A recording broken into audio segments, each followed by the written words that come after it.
तो इसकी परिभाषा क्या है? वह कार्य जो वेद, दर्शन, उपनिषद या मोक्ष ग्रंथों के द्वारा बताए गए मार्ग से विपरीत किया जाता हो, वो कार्य पाखंड कहलाता है। जैसे कृष्ण ने जो काम किए वो तो हम करते नहीं तो ये पाखंड है। राम ने जो काम किए वो हम करते नहीं, हम पीते हैं बीड़ी, तो ये पाखंड है।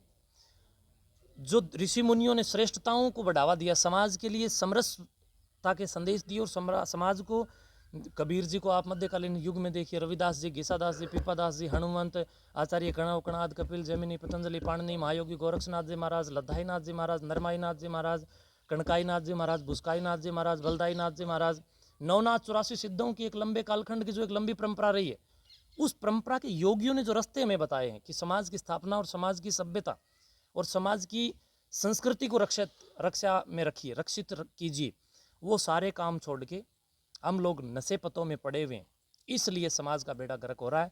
तो जो व्यक्ति ऋषि मुनियों के विपरीत काम कर रहे हैं वो पाखंड है। यहाँ पर देवताओं ने जो काम किए उनके विरुद्ध अगर आप काम कर रहे हो तो पाखंड है। राम ने बीड़ी नहीं पी तो आप बीड़ी क्यों पी रहे हो? हुक्का किसने पिया? क्या हमारे देवी देवताओं ने हुक्का पिया है? नहीं ना। ये बिल्कुल कानूनी भी अपराध है, नहीं पीना चाहिए। वातावरण को भी आप दूषित कर रहे हो स्मोकिंग करके। और ये दारू, ये सट्टेबाजी, ये हमारे ना तो किसी देवता ने किए ना किसी ऋषि ने किए, तो हम इनको क्यों करें? जो व्यक्ति ऐसा करता है वो पाखंडी है, जो गलत काम करता है। एक और विषय सबसे बड़ा हमारे देश के अंदर, सनातन धर्म है कि या हिंदू धर्म है? सनातन, हिंदू शब्द जो है वो 3 शास्त्रों से आया। शास्त्र भी मैं उसको नहीं कह सकता, मैं उसको ये कह सकता हूँ, कोई अतिशयोक्ति महसूस नहीं करूँगा, कि जब हमारा देश इस्लामिक सल्तनत के दौरान उस बर्बरता से गुजर रहा था, उस दौरान कुछ अरबी, कुछ उर्दू, कुछ फारसी लोग यहाँ पर हैवी हुए, हमारे ऊपर प्रभावी हुए। उन लोगों ने 3 प्रकार के शब्दकोश जारी किए। उसमें एक शब्दकोश था करीम उल हुयात, दूसरा शब्दकोश था लोहात फिरोजी, और तीसरा गयास उल हुयात, गयासुद्दीन खिलजी, दूसरा करीम खान का, और तीसरा फिरोज खान का।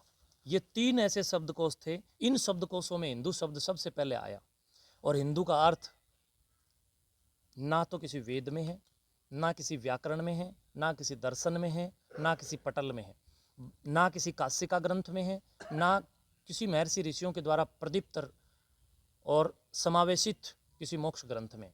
ये लोगों के द्वारा एक बनाया गया रूढ़ है। ये रूढ़ शब्द जो आज स्थापित कर दिया गया है, तो इसलिए अगर समाज इसको मान भी लेता है तो कोई पाप नहीं है। जिसको पूरे विश्व ने स्वीकार करके मान्यता दे दी तो स्वीकार करने में भी कोई वो नहीं है, दोष नहीं है।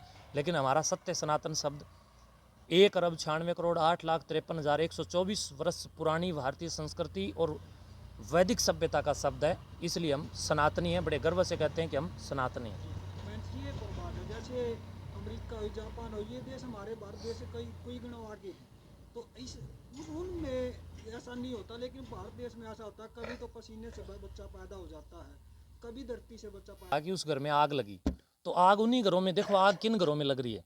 जो बेचारे गरीब तबके के लोग हैं। एक भी IPS, IAS, SHO, DSP, SDM या आईएफएस या बड़े जो अधिकारी हैं जिसका घर में लठ का जोर हो, उस घर में आग नहीं लगती, ओपरी नहीं आंदी, किसी में बालाजी नहीं आंदे। गरीब तबका में बालाजी आवे। गरीब तबका है ना, जो सामान्य परिवार के लोग हैं बेचारे, उन्हीं के घर में केमिकल विद्या वाला व्यक्ति पहुंच सकता है, इसीलिए उनका आग लग रही है। नहीं, मोदी का लग के दिखाओ ना, 2 घंटे में छानबीन हो जाएगी कि उनसे केमिकल से क्या किया गया। पीछे प्रधानमंत्री के परिवार की एक लड़की का या पता नहीं कोई बहू का एक गले की चैन वैन किसी ने तोड़ ली थी दिल्ली वगैरह में, किसी शहर में बड़े में, कुछ समय के अंदर अंदर ही सब कुछ ला करके प्रकट कर दिया। अगर यही आग उस गरीब का ना लग के वहाँ पीएम हाउस में लगी होती, या हरियाणा सीएम हाउस में लगी होती, या डीसी ऑफिस में लगी होती ना, इसके ऊपर अब तक बड़े बड़े शोध हो गए होते ना। 1 मिनट, ठीक। अपने भारत में ऐसा इसलिए हो रहा है क्योंकि अपने लोग लठ का प्रयोग कम करते हैं। अमेरिका